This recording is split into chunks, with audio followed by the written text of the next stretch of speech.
This is my top 10 multi-effects units, awarded purely in order of how fun they are to use. They may not have the best distortions or the most convincing amp modelling, but if you play guitar purely for the fun of it, or if you just want to use sounds as a chew toy, then this top 10 is for you. Firstly, at number 10 is the Zoom G2, just about the most versatile pedal you can get. Its palette of effects is not as wide as many of the other pedals shown in this video, but the results it gives you are pleasing and very usable for proper recording, as well as a stupidly fun afternoon with a couple of beers and the dial at 11. Of particular note is the option to layer up to 3 delays, and a range of distortions that are as rich and bitey as many dedicated distortion pedals out there.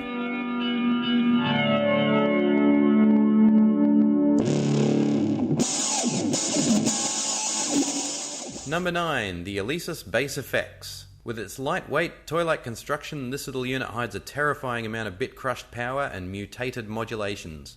It features some trippy flanges and phases, it has decent effects chain options, and you can stack layers and layers of chaos on top of each other.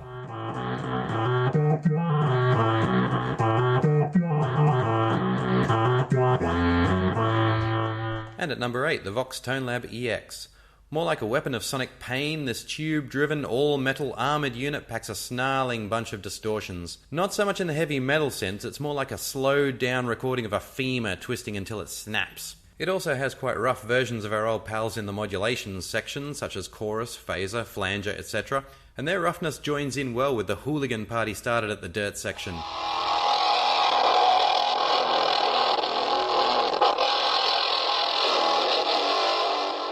Number 7, the Boss ME8B. This is a bass pedal that can extract fun from any kind of guitar with its deep distortions and even deeper synthesizer capabilities. It also features the original and best incarnation of Boss's CTL pedal. It's a foot switch that can change or control a range of parameters with one touch, and also act as a quick-fire expression pedal. It also has several trip settings that send the entire mix of effects flying through the roof. Use with caution, it gets loud and high.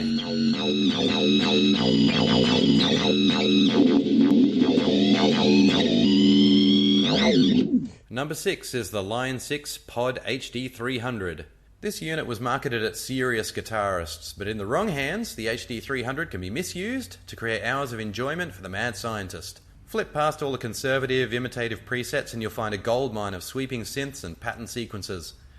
Less gritty and more professional than the previous 4 pedals, but don't let that spoil your fun.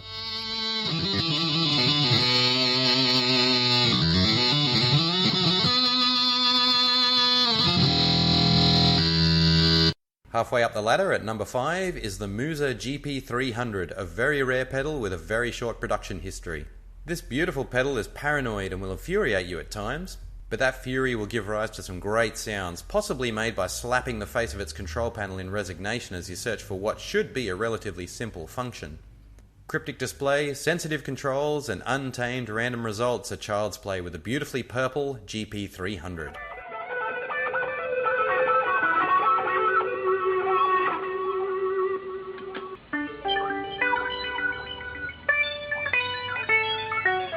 And so we come to number 4, the Boss GT5.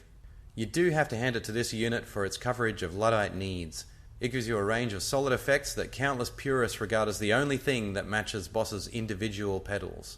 But wait, there's more. With equally casual ease, it hands you a whole range of extra options. Not just more effects, but interesting ways to mold them creatively, particularly with its programmable dynamics capabilities and sequencing.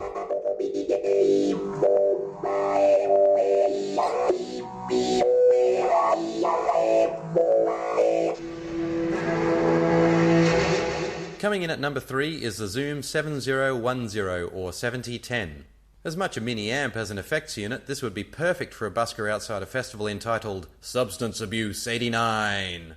As well as a range of surprisingly good digital distortions and other effects, the brain of the 7010 has a small set of sound warping algorithms. It can turn the most simple riffs into insane tunes and random sonic bursts. These effect algorithms were never seen again on any of Zoom's later multi-effects units, or anywhere else for that matter.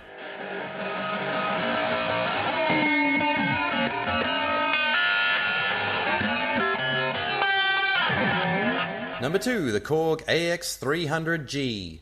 About 15 years older and vastly more fun than the much better known AX3000G, The AX300G is packed with unusual effects and a phaser that could make you see through the very fabric of time itself.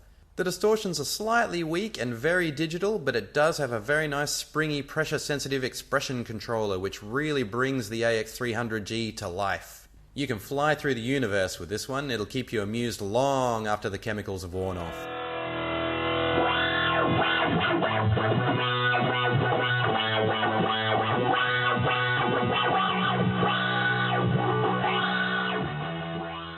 So what could possibly top this list? The answer is to go way back in time, pretty much to the dawn of multi-effects pedals for guitar. The Zoom 3030 first appeared in the very late 1980s and has been described as the speed racer of effects. It features light, tinny construction and frustrating controls, but the oddly contoured expression pedal pilots the thing beautifully, giving the player control over all kinds of weird effects that set a precedent for many Zoom units to come.